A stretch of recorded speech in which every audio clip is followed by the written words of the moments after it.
ტელერადიო კომპანია Georgian Times-ი წარმოგიდგენთ.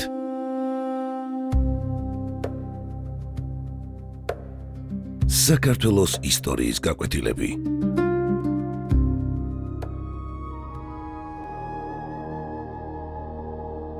დავით მეოთხე აღმაშენებელი, მე-12 ნაწილი. 1024 წლის საქართველოს სამეფოს ისტორიაში ერთ-ერთ უდიდეს გამარჯვებად წლად იქცა. ამ პერიოდში მეფე დავითმა თავისი მმართველობის ყველაზე ინტენსიური და მასშტაბური სამხედრო კამპანია განახორციელა, რომელმაც უჩვეულოდ ვრცელი გეოგრაფიული არეალი მოიცვა. წლის განმავლობაში ქართულმა არმიამ 4 სხვადასხვა მიმართულებაზე 6 ერთმანეთისგან დამოუკიდებელი სამხედრო ოპერაცია ჩაატარა.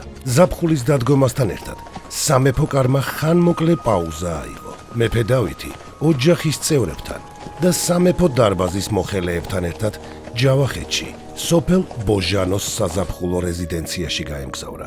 აგარაგზე ყოფნისას სამეფო კარი აქტიურად იყო ჩართული შიდა სახელმწიფოებრივი საკითხების მართვაში. მეფე აქვე მასპინძლობდა უცხოელ ელჩებს, ფეოდალებსა და კარის მოხელეებს.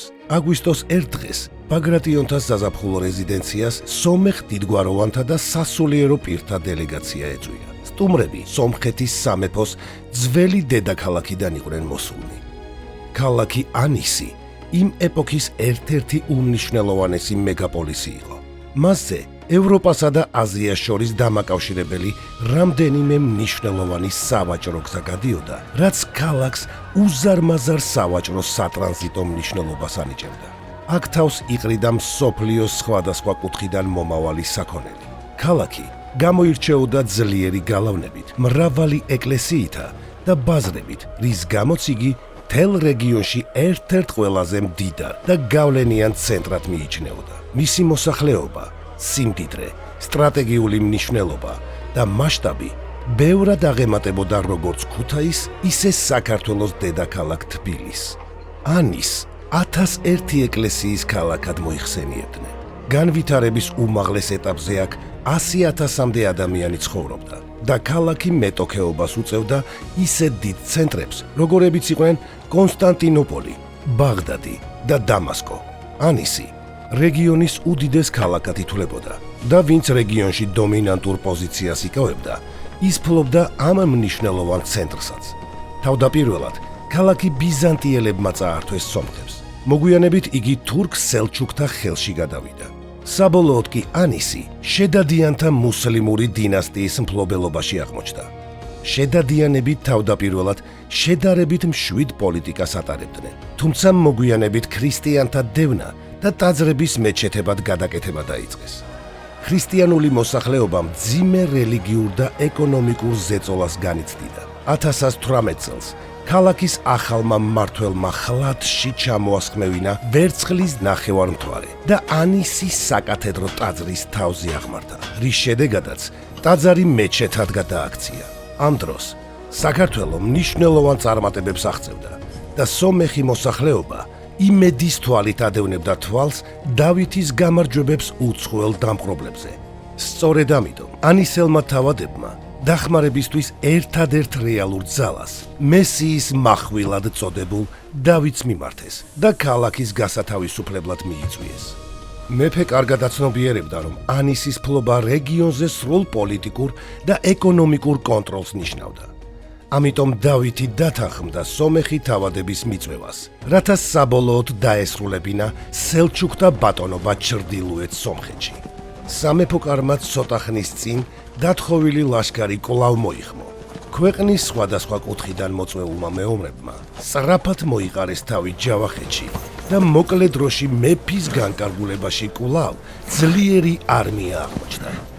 1024 წლის აგვისტოში სამეფო ლაშქარი უკვე ანისის მისადგომებთან იყო.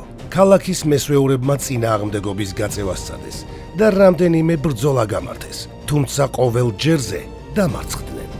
დავითმა ქალაქს ალყა შემოარტყა და მესამე დღეს შტურმის დროს ქართველმა მეომრებმა ქალაქში შეღწევა მოახერხეს. მათ მხარეს სომხური მოსახლეობაც გადავიდა, რამაც ქალაქის დაცვა კიდევ უფრო შეასუსტა. ანისი დაეცა სომხური წყაროების ცნობით, ბრძოლებში მტერმა დაახლოებით 20,000 კაცი დაკარგა. მეფე დავითი და საქართველოს სამეფო არმია ანისში გაშლილი დროშებით ტრიუმფით შევიდა.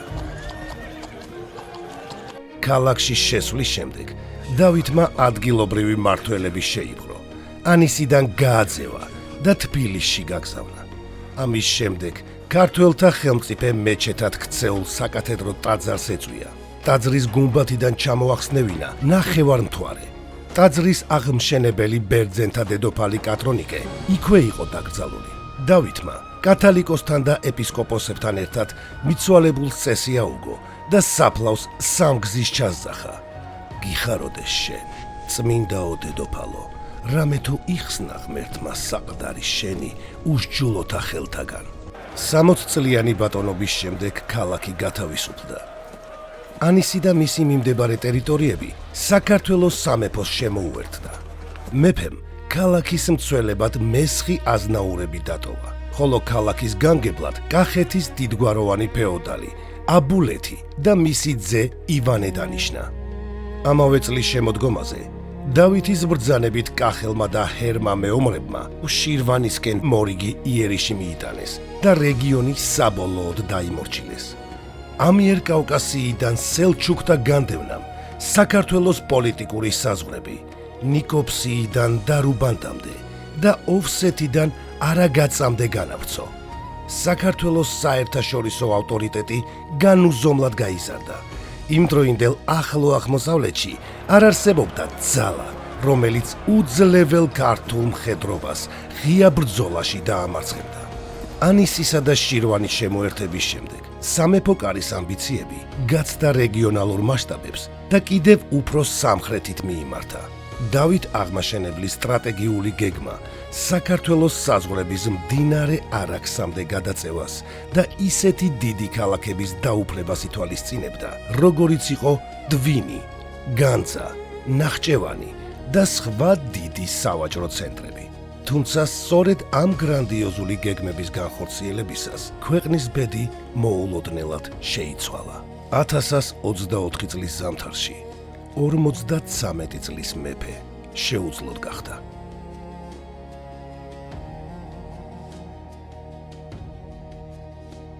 მე-12 ნაწილის დასასრული.